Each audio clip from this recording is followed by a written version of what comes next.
So, what happens when you get hit in the head with a low frequency? What? What happens? It hurts. Uh, Because the HE hurts mm. like the sound. Yeah. Mm.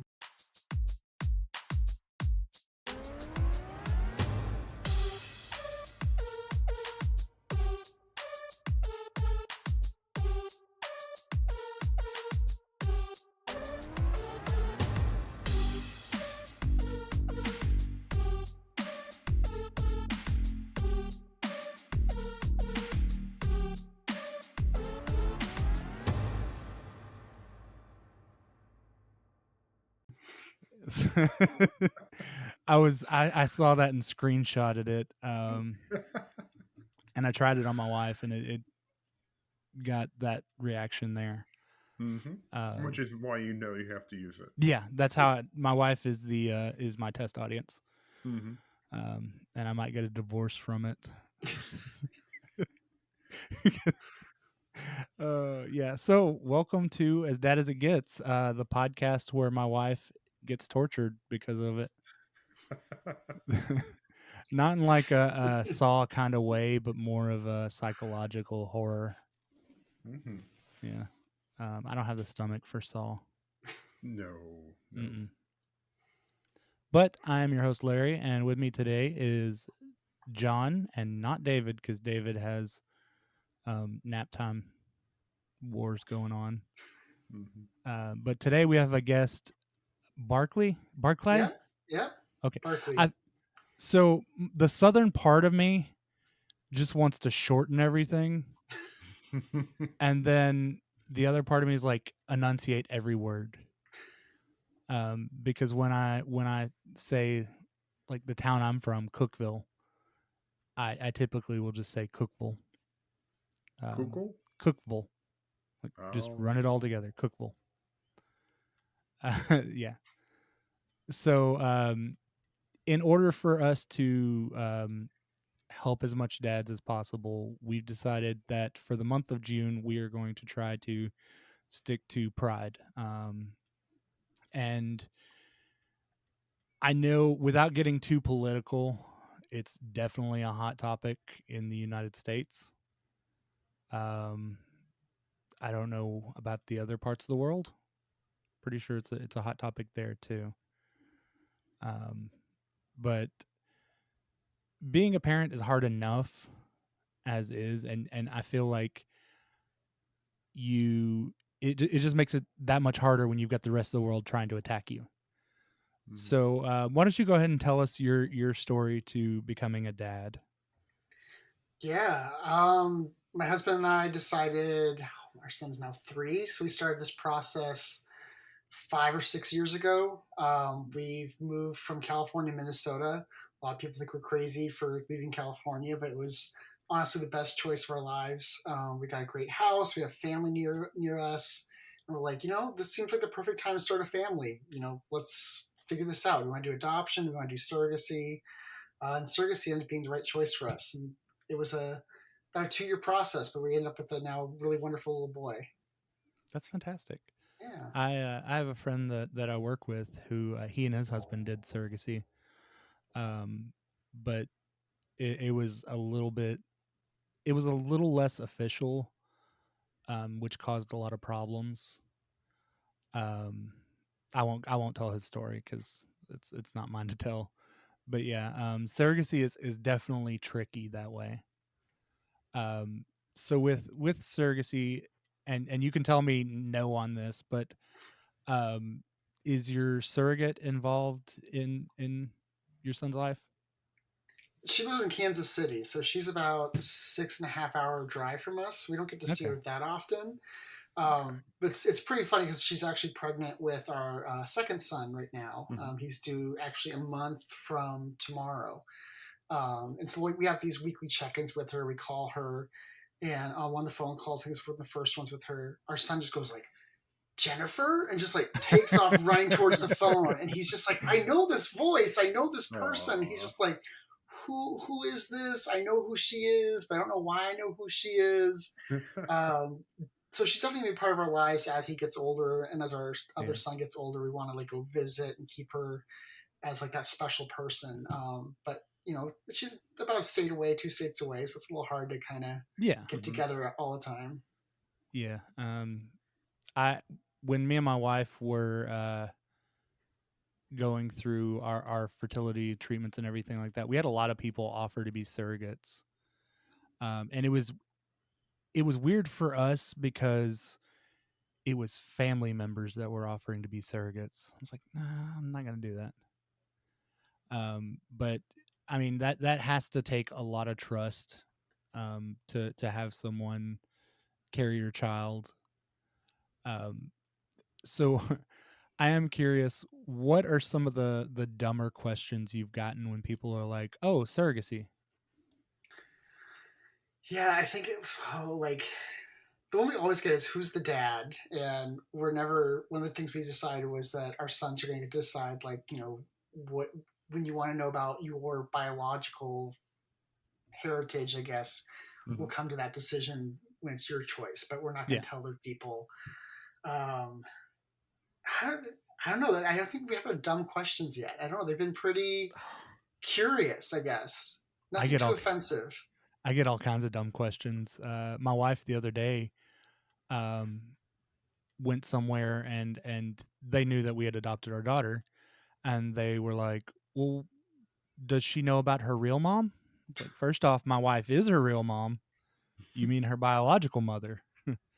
Or when they find out that she's adopted, they'll be like, "Oh, what about the real parents? Are they on drugs?" Like this, the first thing that people go to is drugs.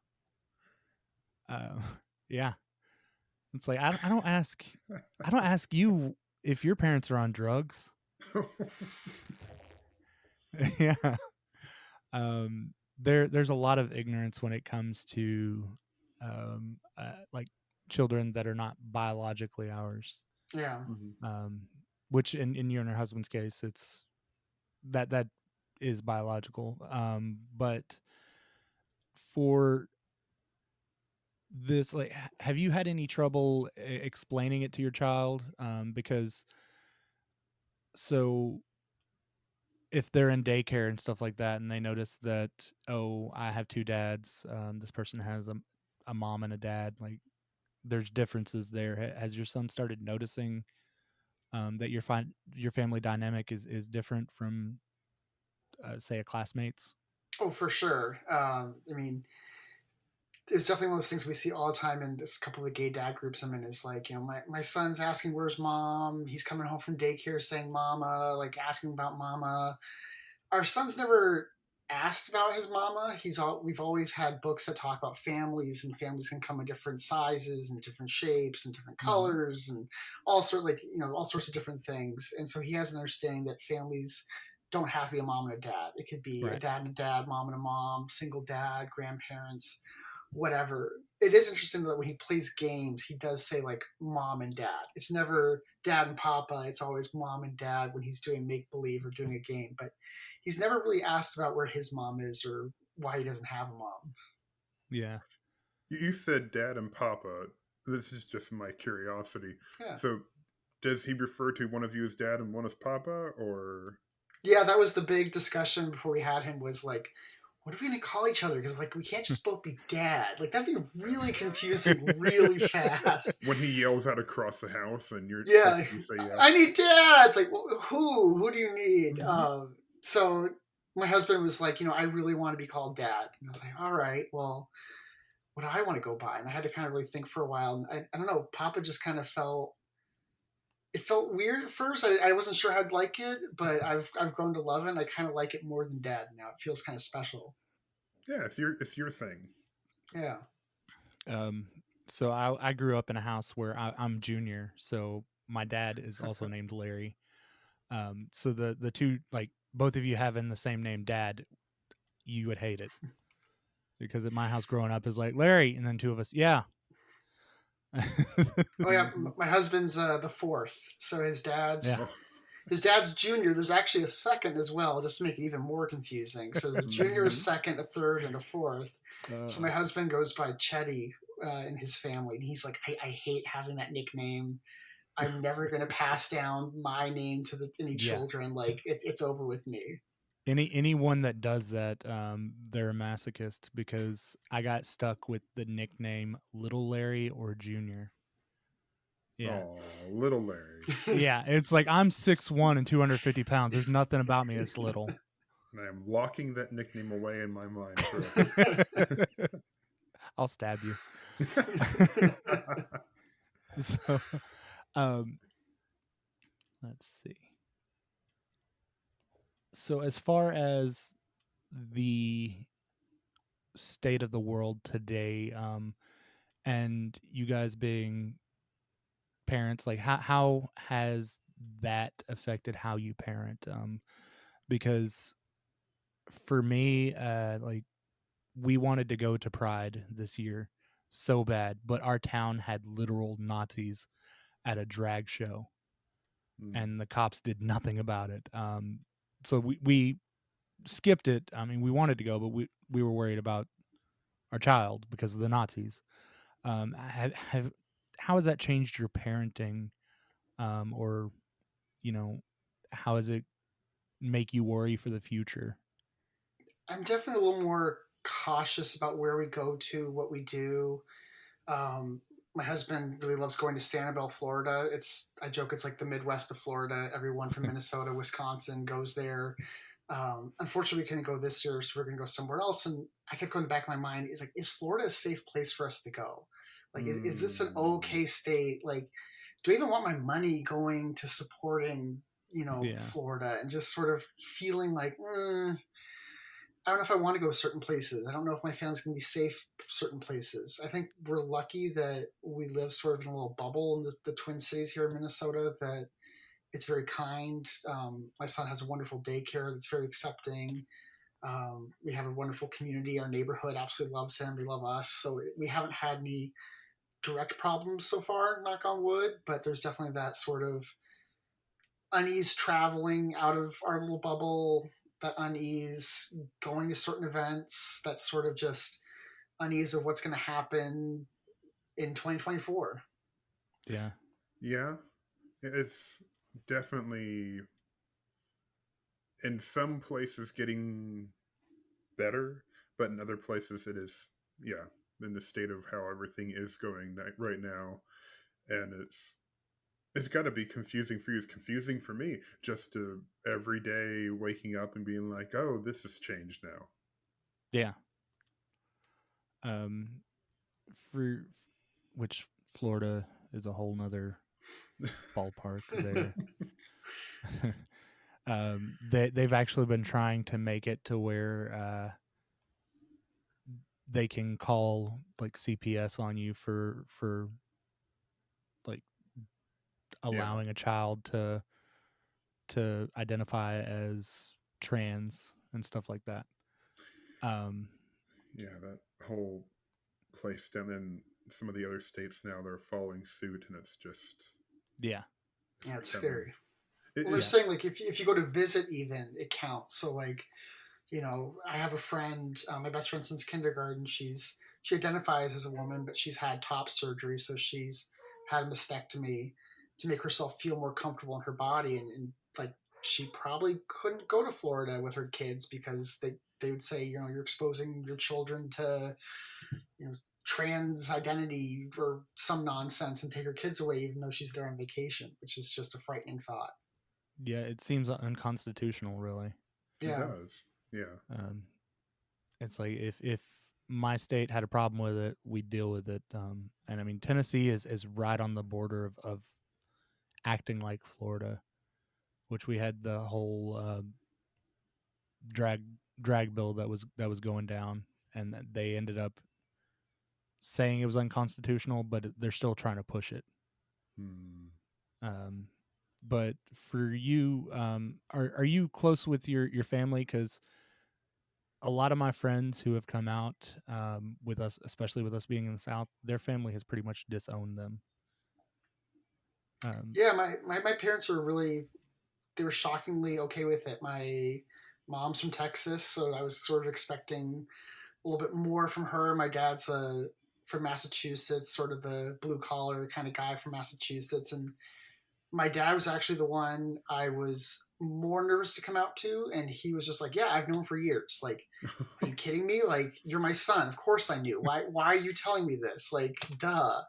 And it was just such not an issue for him. And my mom was just more, Southern Belle, like, oh, we don't talk about our private lives. Like, that's fine, but I don't want to hear details, kind of anything like that. But I mean, I think they love my husband more than they love me at this point. That he's the son they always wanted to have. He's handy. He fixes things. He likes doing projects with my dad. So he's definitely the favorite of the two of us. Oh dear. That causes problems there. I'm fine with it. He gets all the attention, and I get just fade in the background. He can just suck it all up. So that actually just unlocked a memory of mine. When I was like 15, my mom, who was a very Southern lady, like Southern Baptist, went to church and everything like that, pulled me aside and told me that she loved me even though I was gay. I was like, I'm not gay though. And she's like, well, you're not dating a girl. It's like, so I'm just weird. But it was nice to know she would accept me. So for the thanks mom. Yeah, it's like, thanks. For you as a parent now, what would be some tips you would give for other parents on how to foster a welcoming environment for a child to come out? Yeah, I think don't put pressure on them. I think that it's something that you have to do on your own timeline. Like, even though my dad might have known since I was like 3 years old that I was, I mean, he might have known before I did. He allowed me to kind of come through that process on my own, and allowed me to find the strength and the courage to do it, and not forcing me to do it, and not making like, oh, I know, you have a secret, like, come on, tell me, like, allowing me to have that time and allow me to do that in my own way was really nice. And I think, just like you said, just letting your kids know I love you no matter what, just being there and saying I love you every day, and just showing them you're accepting and kind, I think just really matters. I don't think there's anything really in particular you can do to be like, hey, come on out, Yeah. be there for them. Yeah, it's We like a lot of life choices, right? You just yeah, have to figure it out on your own, Yeah. because they may not know at the time, like, Yeah. it's part of growing up. You just got to discover stuff. Yeah, just We tell them to be themselves, right? it's always a fantastic conversation because, like I said, deep south, we always have those conversations where, like, my in-laws, I love them, but they were raised in a different time, so they automatically, when they're talking about my daughter growing up, they're like, yeah, she's gonna marry somebody. And we're like, it could be, man, woman, someone that identifies differently. She may not ever want to get married. Like, we're not going to pressure her to that. So and they don't like our choice in books either. Oh. Yeah. They Yeah, really, my mom gave me an earful. I have a Marlon Bundo, which was about John Oliver wrote a children's book when Mike Pence was vice president. He had a bunny, and so John Oliver wrote a whole book about Mike Pence's bunny falling in love with a boy bunny, Oh, I and remember getting this book. married, and the stink bug that represents Mike Pence saying no and getting really mad at them. And I showed it to my mom, like, oh, this is a great book. And she's like, oh, no, this is terrible. This is terrible. It's offensive. I'm like, no, Mom, it's funny. I'm going to have to buy that book. That's fantastic. Oh, it's great. I had It's forgotten about that. Marlon Bundo. I can't remember the full title, but it's Marlon Bundo. Let's see. I don't remember what podcast I was listening to that was talking about that, but I had completely forgotten they had done that. But it was, I think Mike Pence's daughter like even loved it and like donated more money or something, because she's like, yeah, this is great. Like, please satirize us. There's a book that's A It came Day in from the my Life of mistake. Marlon Yeah. Bundo. That's it. A Day in the Life of Marlon Bundo. I'm buying it on Amazon right now. He used to be my governor. We tried to warn people. So My favorite thing about Mike Pence is that he looks like Cotton Hill from King of the Hill.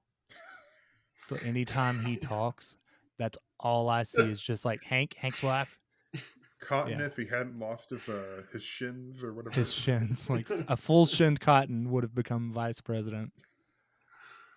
But the book my in-laws don't agree with is a book called My Shadow is Pink, and it's one of Heard my that one. favorite books. Like it goes really well into explaining like how we have this inner part of ourselves that is different. It can like to wear dresses. It can her shadow likes girls and stuff like that. It's one of the books I recommend to everyone as a parent. Mm-hmm. And I read Check it one out. almost every night. There's also one that's My Shadow is Purple. I haven't read that one yet. Yeah. Like I don't know who Scott something is the author.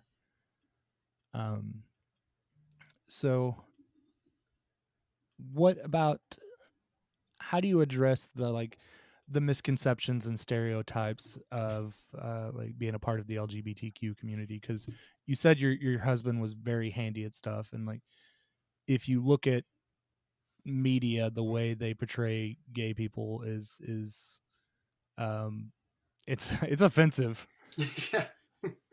Yeah, I think that's one of the hard things is being a gay parent is there's not really a roadmap for us. And they, Yeah. they talk about, sexualizing children or anything. And it's like, well, kids grow up watching cartoons of a mom and a dad and a loving relationship. And as a gay parent, we don't have, we have Cam and Mitch from Modern Family. That's really off the top of my head. It's all I can really think of. And they were kind of caricatures of, a gay family. Yeah. So I think I'm losing my train of thought here. What was our question? How do you deal with the The misconceptions and misconceptions. everything? That's right. Yeah. That's right. Yeah, just having that idea of like what it means to be a gay family without that roadmap and without that model to go off of, and trying to be like oh, who's the mom? Who's the Yeah. dad? Trying to break those sort of ideas of like, well, we're both dad, we're both papa, we both kind of fill that paternal, maternal, whatever role. You are still doing your best to take care of your child like any dad can do, and Right. in the end, it doesn't change the fact that you are still their parent. You still love them, and you're still trying. And that's And I've been taking more of like the stay at home parent role lately, and it's sort of like trying to fight back against those like stay at home mom stereotypes. Like, oh, now you're the mom because you're staying home. Like, well, no, I'm not. I'm not the mom. I'm still the papa. I still, I still have my masculinity. Just because I'm staying at home doesn't change my role because we're in a same sex relationship. They toxic masculinity is one of the worst things ever. Because a lot of my role in our household is like I do the cooking and a lot of the laundry and stuff like that. And my father-in-law has made a couple comments about it. Because I cooked dinner once and I brought it to my wife, like brought a plate to my wife for her to eat, just because I had fixed my daughter's plate. I was like, I'll just go ahead and fix her plate. We'll get it done. And he made the comment that that my wife should be in there cooking and stuff like that. Oh. Yeah. Yeah, I think that's my biggest issue with my dad is definitely that sort of what is the role of a man in the family, and sort of his expectation is like, you're going to go to work, you're going to have a job. And I'm sort of like, well, I was a teacher. It's not a great time to be a teacher. We're having a second kid. I kind of want to step back. My husband's on a great career path, and he kind of needs the space to focus on work. He can't, stay home with sick kids. He can't really miss meetings. So I can. Why not allow me to kind of step back into that role of provider? And my dad's like, no, like men have jobs, men go to work. That's how you define yourself as work, not by staying home with the family. Like you go and you get jobs. But that's not what my family needs right now. My family needs me to stay home. My family needs me to, be the person that does the doctor's appointments and the sick days and the sports after school and things like that. I think with millennials, we've redefined what it means to be a parent in general. because men are more stay-at-home dads now. Like they're more stay-at-home dads while the mom goes and works. Tom, that our other host, is a stay-at-home dad. I was just thinking Um, about that. It's too bad he's not here because he could have related yeah, better. yeah. You guys will get along great. I personally, I don't think my sanity could stand being a stay-at-home Every parent. day, yeah. Yeah, I because when we fostered, my wife's work didn't offer time off, but my work did. Hmm. And so I was the one that stayed at home for the first 6 weeks of my daughter's life. And I craved adult interaction so much. I just wanted to hear a voice that wasn't high pitched and screaming. And then we had COVID, which meant that you Yeah. were stuck inside So with child. And it was fantastic. So the day I came back, I come back to because I had to go to the office. I come back to the office and no one is at their desk. Like I am the only one there because everybody else had been sent to work from home, and they were like, "Well, Larry isn't set up to work from home, so we'll make him come to the office."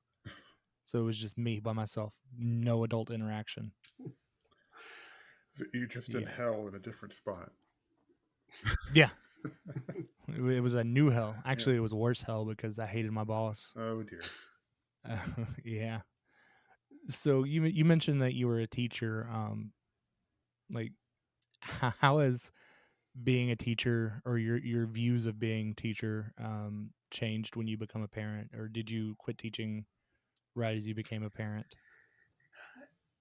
It's definitely different. Like, I don't know, going to those parent teacher conferences and going like, ooh, like how am I going to feel on the other side of the table hearing this news, or grading a paper going like, ooh, how am I going to feel if I was a parent seeing this grade coming in? But I think schools right now are just really challenging, and I left a pretty bad school I was at midway through the year and kind of took stock of my life and was like, do I want to stay in this career? Do I want to change? I ended up finding a school I really love, and I'm hoping something will open up there soon. They just, teachers go there and they stay till they die, or Hmm. like they're one teacher's there. She's there now 41 years. Yep. That, She's been there since God. the founding of the school. So she's like, I'm not leaving. I'm like, I want your spot.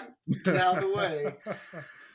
I'm But not down to I think poisoning it's people. giving me a little more compassion. I think being a parent when I'm a teacher now, like thinking about like how is that kid gonna feel going home and telling their parent what happened at school, and how would I receive that news on the other end? Yeah. And just being a parent in general studies show that it changes your brain chemistry. Mhm.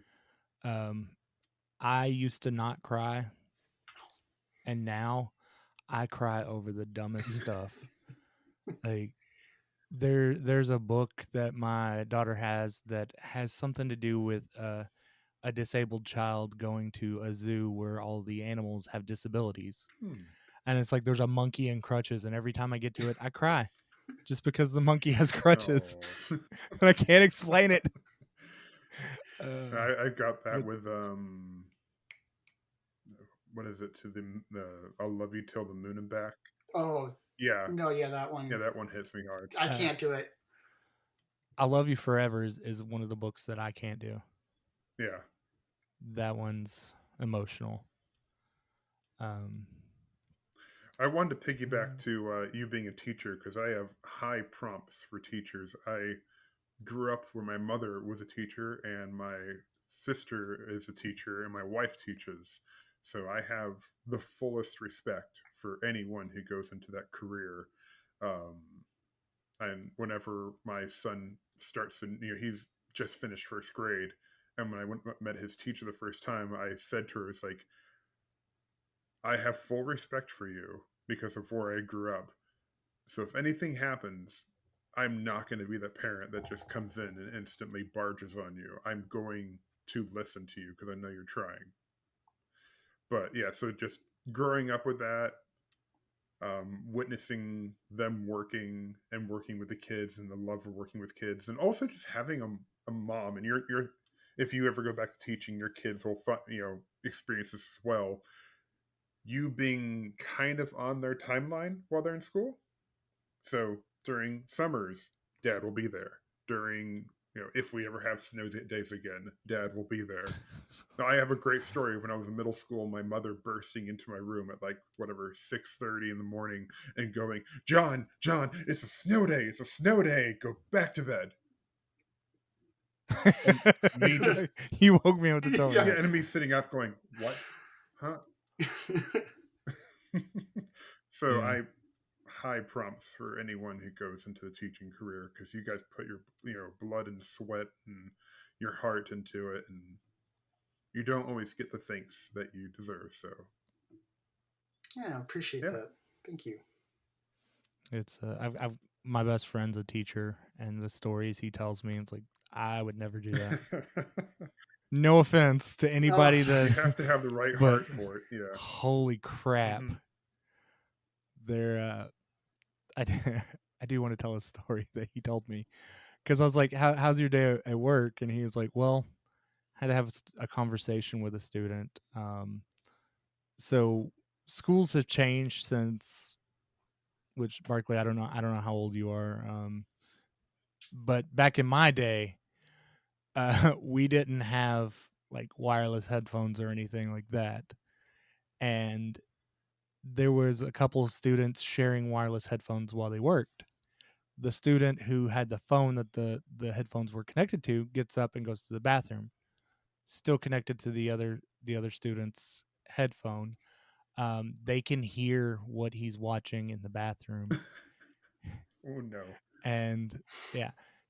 Long story short, it was an adult film, and so he had to have that conversation with the student. And I was like, one, that's not a conversation anybody wants to have with anybody. But two, how do you even approach that? God. Yeah, it's sometimes you're sort of a parent and you have to do things. You're like, oh, I had a kid who pooped himself. He was in middle school, and Oh. and it smelled. We're all in the classroom, like, why does it smell so bad? And the kid was like, I don't know what's going on. Had him leave the room. We all went to a different room. He came back into the room, and he hadn't cleaned himself up quite well enough. Mm. And so it's like having this conversation with the seventh grader, being like, listen, buddy, like, you got to go back to the bathroom. Try clean yourself up one more time. We're going to move rooms again. Yeah, I don't want to have this conversation with a teenager. Like, this isn't my job. I had to have that conversation once I was at Walmart when I was a manager, because a guy that was working had pooped himself. Oh.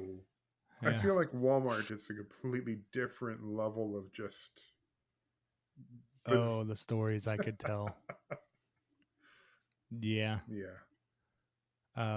A lot of bathroom stuff. Yeah. Walmart's Walmart is it's like high school if high school didn't have any rules. That's Walmart.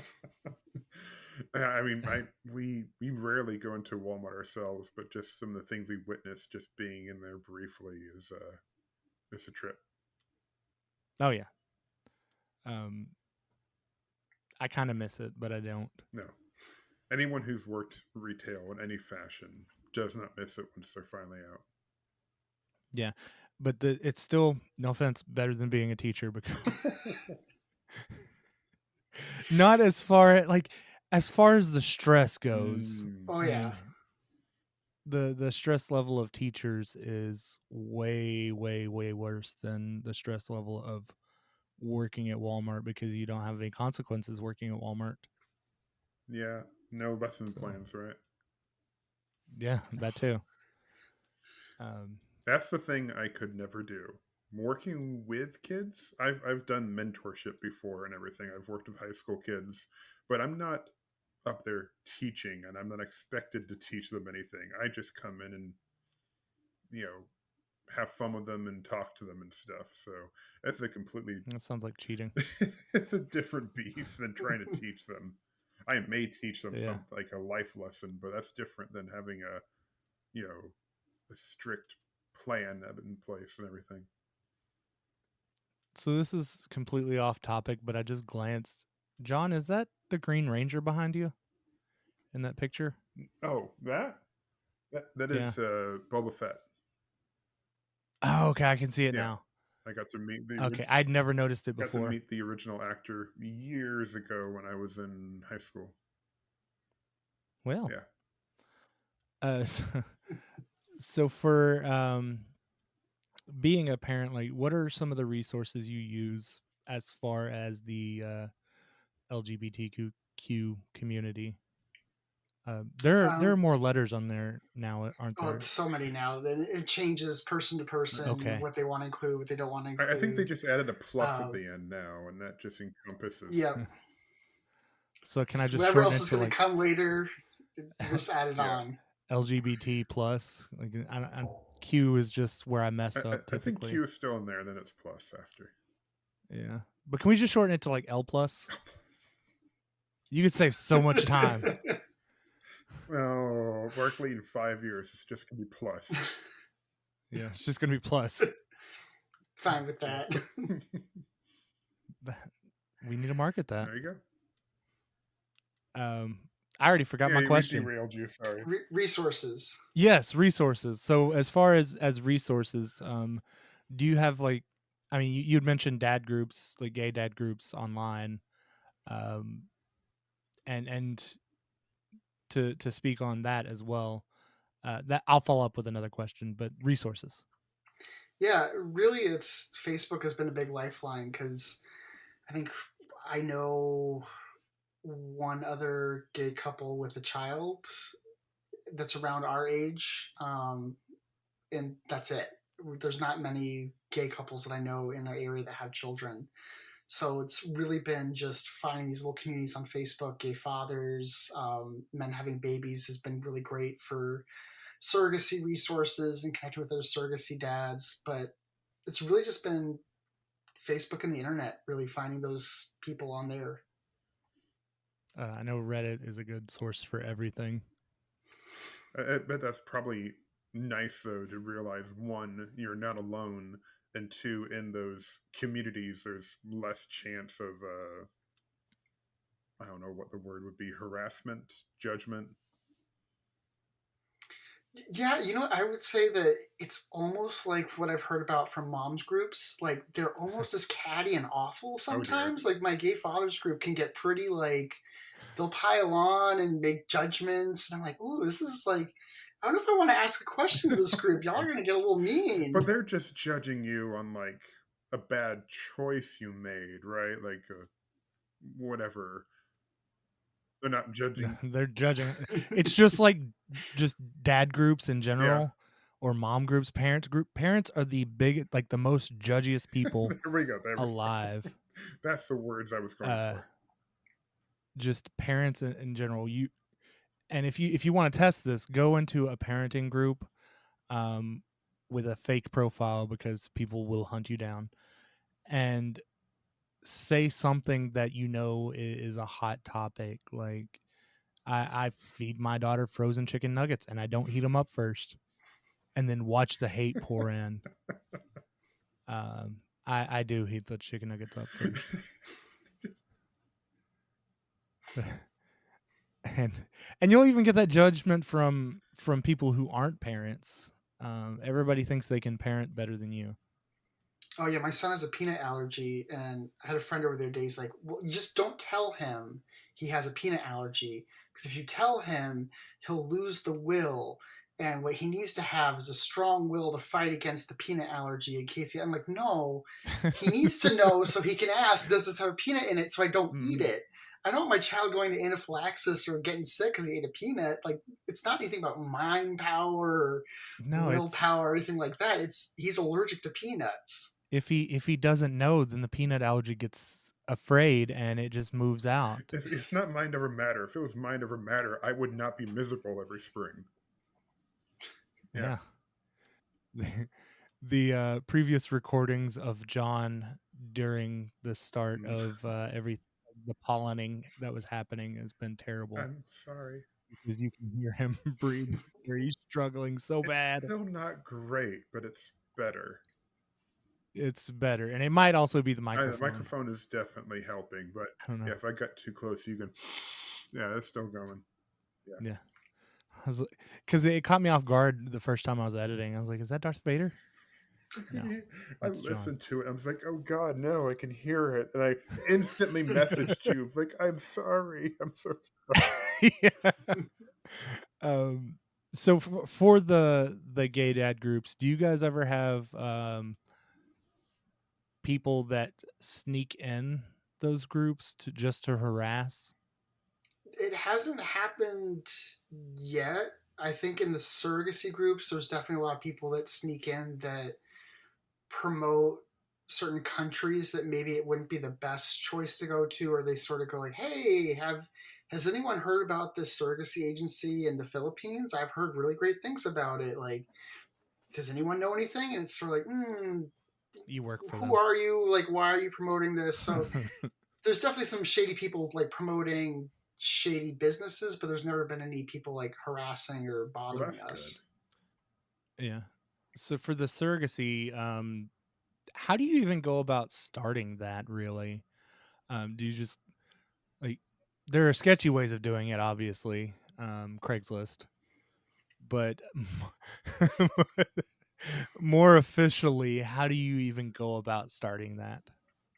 So you can go the independent route where you do everything by yourself and you have to find the surrogate by yourself. There's Facebook groups and Craigslist ad listings, and I mean, there's things out there, um, word of mouth, family members, or there are agencies that will go out and recruit these women. I don't know where they get them from because they do have to have had a previous pregnancy to term, so maybe like mom groups and things like Hmm. that.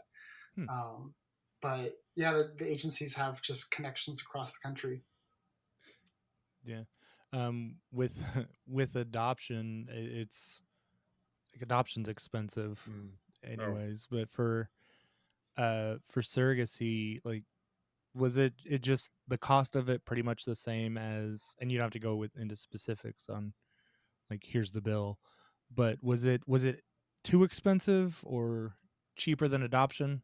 Oh, it was substantially more expensive than adoption. oh, Okay. It was easily in the six figures. okay, Oh, okay. so that might be why we didn't look into surrogacy as well.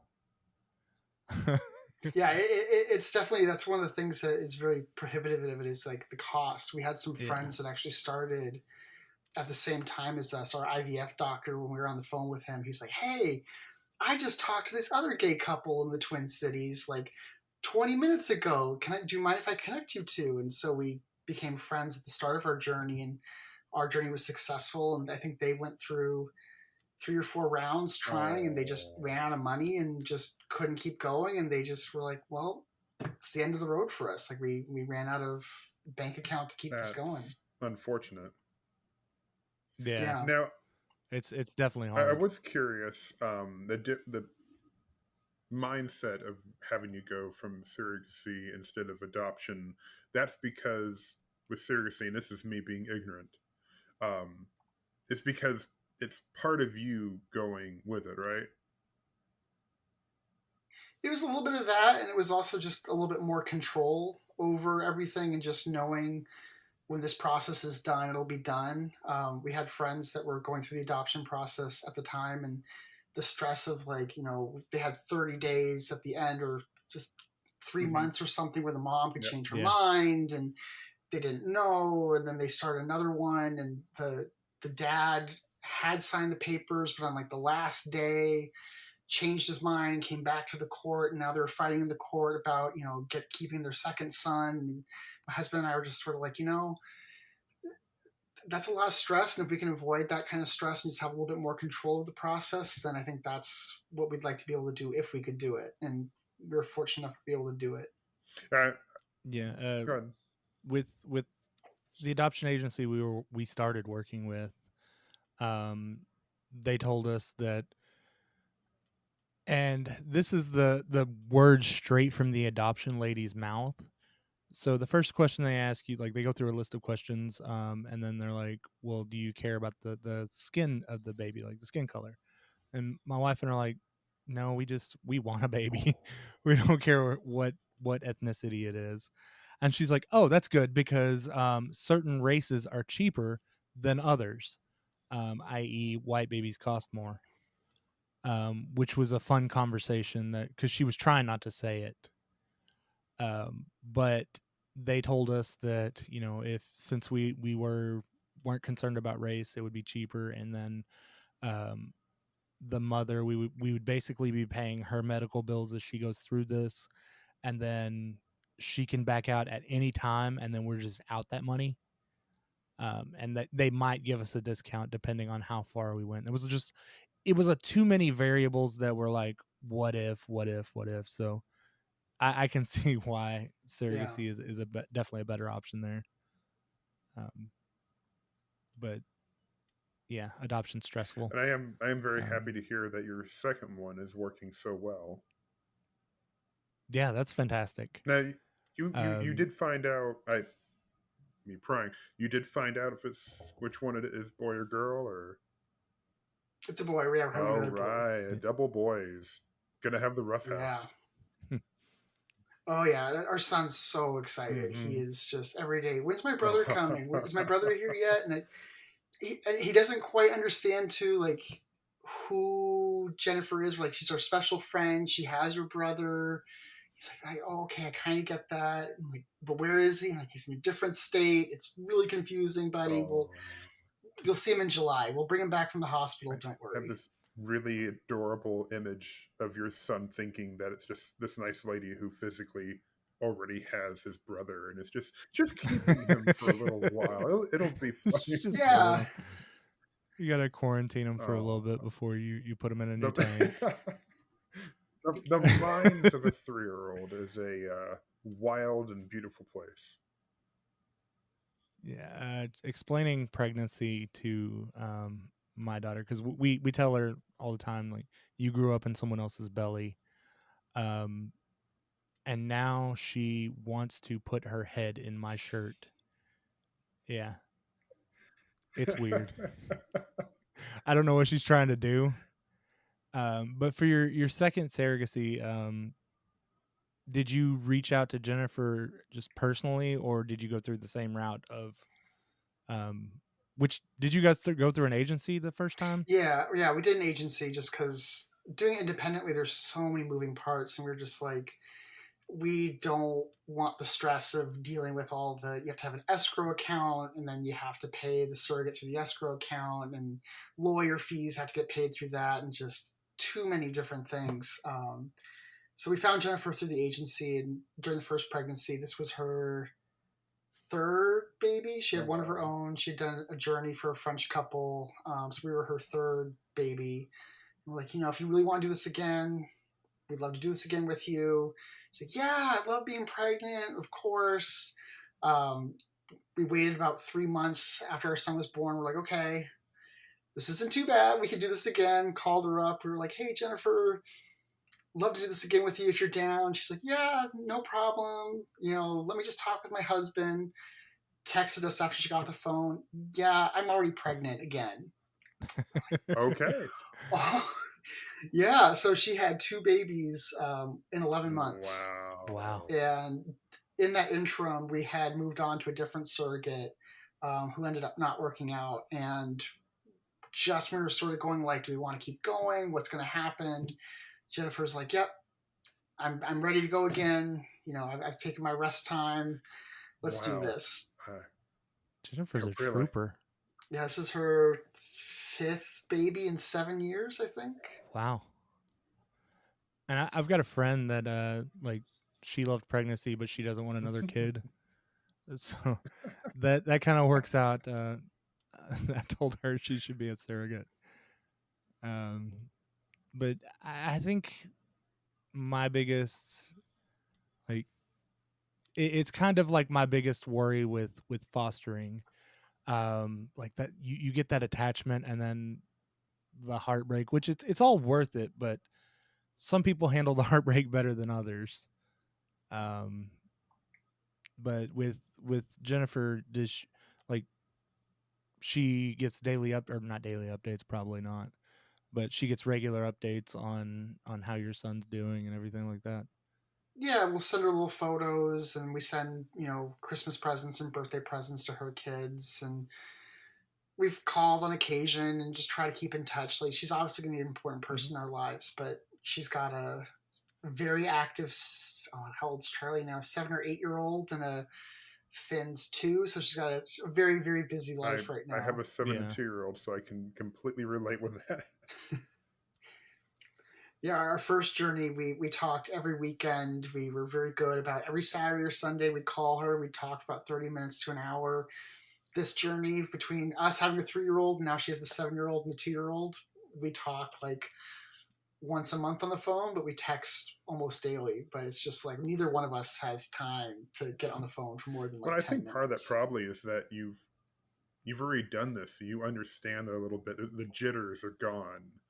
You're like, Oh, we for can sure. trust her. We know we can trust her. So that's nice, actually, to have that peace of mind and know that you've already done it.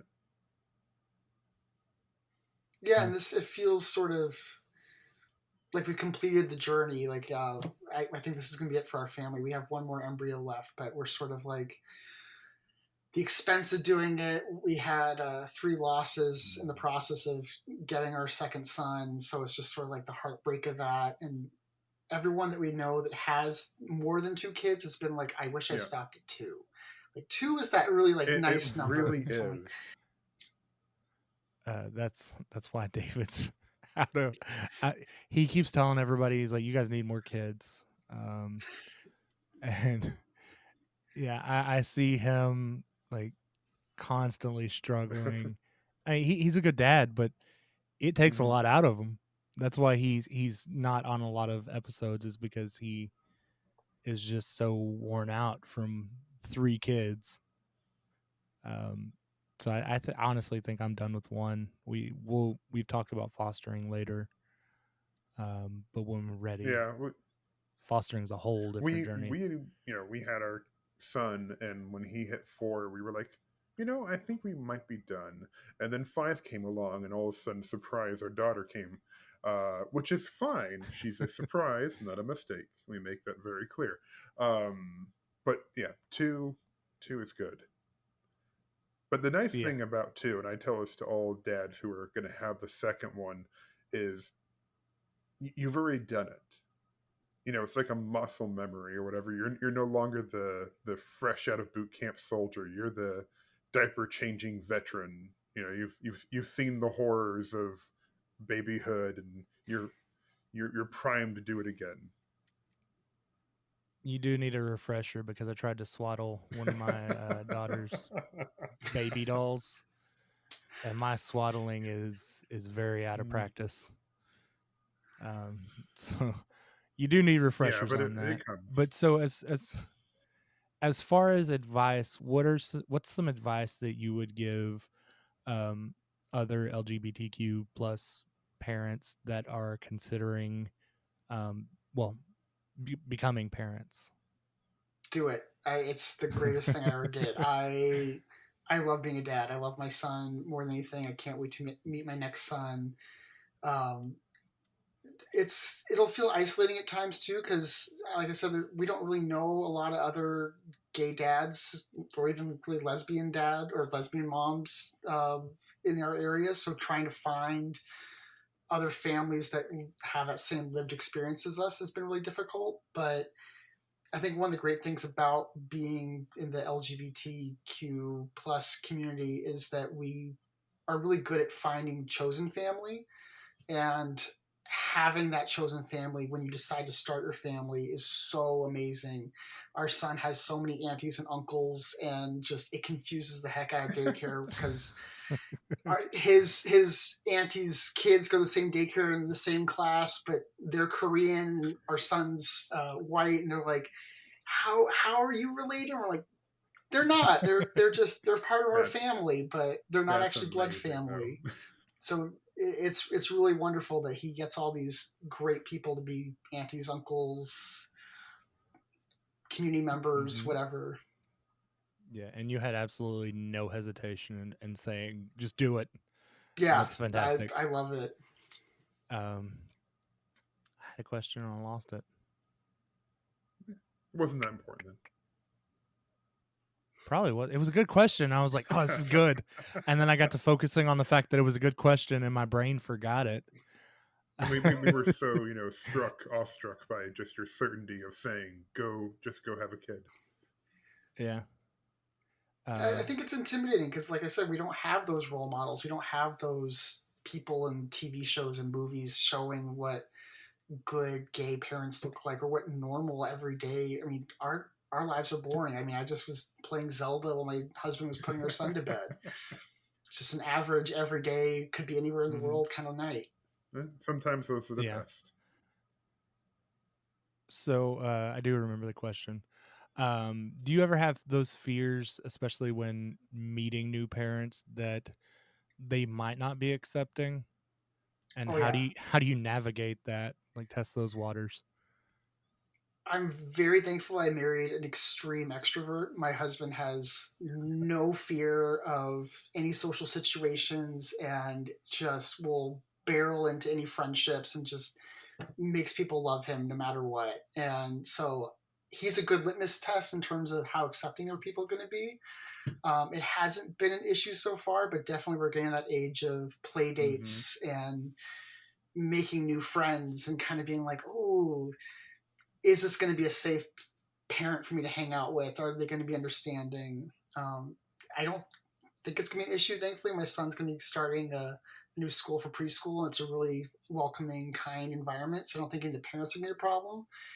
My more concern is like, t-ball, soccer, playing in the park and meeting parents at the parks, that sort of thing. Yeah.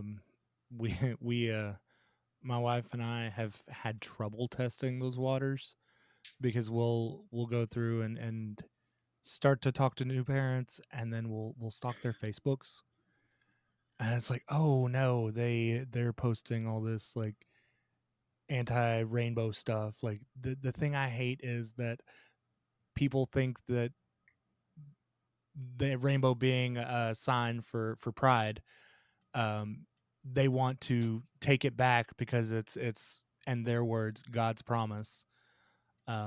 So we've lost, which loss is I use that very loosely, but we've lost a lot of potential friendships because of things like that.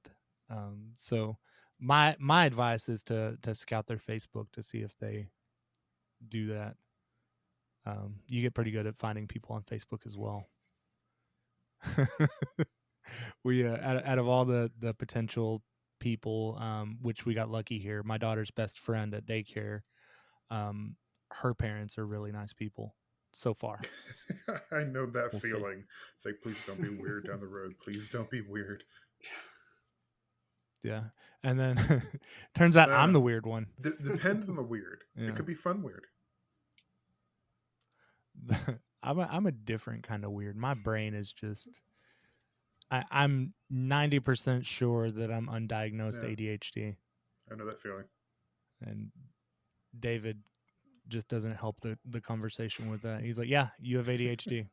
All right, I need medication then. Yeah. I don't have any other questions. That's my list.